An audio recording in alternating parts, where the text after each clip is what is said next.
రహమత్ నగర్లో మీకు తెలుసు ఆల్రెడీ ఎక్స్ మన కార్పొరేటర్ బీఆర్ఎస్ నుంచి కాంగ్రెస్ లోకి వచ్చిండు సిఎన్ రెడ్డి గారు. కొద్దిగా ఇంపాక్ట్ ఉంది, పాజిటివ్ ఇంపాక్ట్ ఉంది.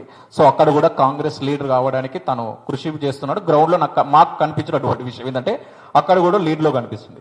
సో ఎర్రగడ్డలో కూడా ఎంఐఎం అక్కడ స్ట్రాంగ్ గా పనిచేస్తుంది.